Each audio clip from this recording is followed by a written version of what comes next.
So the creator of this movie has said he was inspired by the Slender Man story to make this film. Now we are talking about always watching a Marble Hornets story. However, I have to say this is less of an inspiration, more of a direct, unofficial adaptation. Now this is a 2015 found footage film and is pretty much a Slender Man story without actually ever saying it. I'm guessing because Slender Man was actually created by someone specifically back in 2009.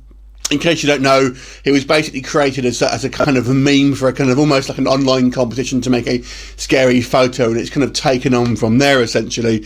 And basically they kind of have a Slender Man story for all intents and purposes, but basically never actually refer to him as such. But other than that, you can pretty much watch it as one.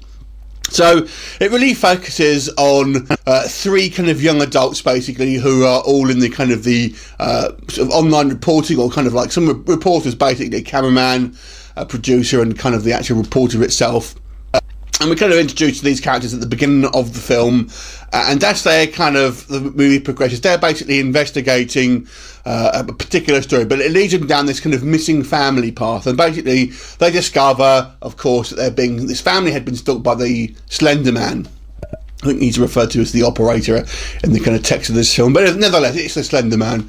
And of course, because they kind of uncover this kind of rock, they then start getting stalked, and basically they go on the run, but the kind of Slender Man is sort of turning up everywhere and then kind of being more ominous as the movie progresses. So this is if you ever play this Slender Man game, this literally takes pieces of that game, the actual video game I'm talking about here, and literally just plops it onto this film.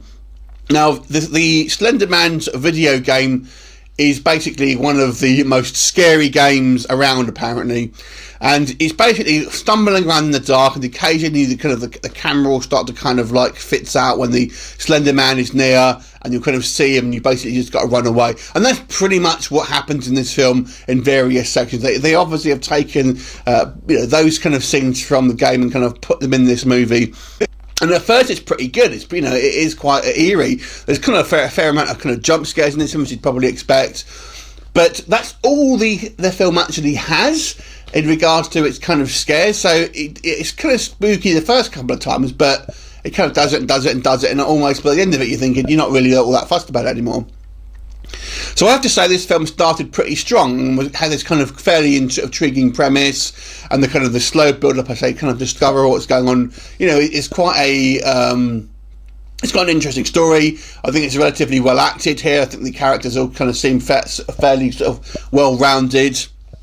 They somewhat fall into a little bit of cliches, but for me, it was fine. They were kind of acceptable, if that makes sense. And then when we first kind of start seeing this Slender Man, like I said, it is this kind of sort of creepy atmosphere, and it looks quite cool.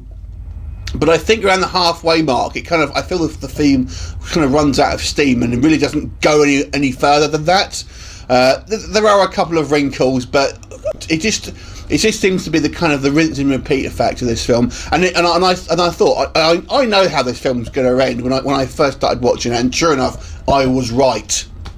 So it started off pretty well. Now I'd say it's probably a fairly decent kind of horror film, but doesn't really kind of go anywhere new. It's probably will go like you expect, and like I said, after the kind of the first initial encounters, nothing really ever changes other than that. It's just more of the same, unfortunately. So the story is good up to a point, but then kind of just falls apart for me. But overall, I thought it was a fairly decent sort of kind of horror film. It did the job, I think. So it's probably worth kind of checking out if you like your spooky sort of atmosphere. If you don't like jump scares, you're probably not going to like this film because there's a few of them. But I'm going to give this movie a 6 out of 10. Have you seen it? What did you think of it? Leave me a comment, and I'll look forward to seeing you next time. Bye for now.